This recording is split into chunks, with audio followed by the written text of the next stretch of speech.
बिचरा भुन्टीमाथि विभिन्न खालको आरोप प्रत्यारोप लगाउँदै परिवारहरूले आज भुन्टीलाई बेहोस हुन बाध्य बनायो। बिचरा भुन्टीलाई मानसिक तनाव कति भइरहेको होला, सहन नसकेर आज बेहोस भएर ढल्नसम्म हुँदा पनि अझ यिनीहरूको मनमा भने माया पलाएको छैन। कति स्वार्थी र पापी रहेछन् यिनीहरू। अर्काकी छोरी हो भन्दैमा यतिसम्म पनि गर्नु हुँदैन थियो कि जहाँ भुन्टीको गल्ती नै थिएन। उनीहरू आफू कस्ता छौँ भन्ने कुराको आफैलाई थाहा छ, तर उनीहरू आफू गलत छु भन्ने कुरा भने कहिले भुन्टीलाई बताउन चाहँदैनन् र भूपेन्द्रलाई पनि।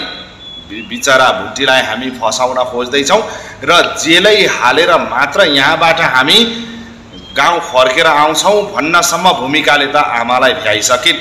तर भूमिकाको बिहेको कुरा चलिरहेको छ।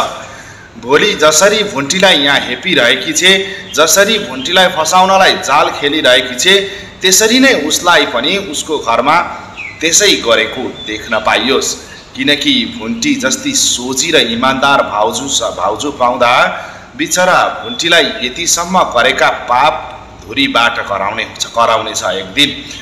बलात्कार भएर आफै नक्कली बनेर हिँड्ने अनि आफै बलात्कार भइसकेपछि भुन्टीलाई सारा आरोप जति लगाउने र अब बिहे गर्ने केटाले पनि यथार्थ थाहा पाइसकेपछि त्यो बिहे नहुन सक्छ। तर त्यो भने गुपचुप भएकै राम्रो। जब उसको बिहे भइसक्छ र त्यो केटालाई पनि थाहा हुन्छ र त्यस पछाडि त्यो घरबाट गर्ने व्यवहार सम्झेर त्यो मरेतुल्य जबसम्म हुँदिन तबसम्म भुन्टीको बदला भने पुरा हुँदिन।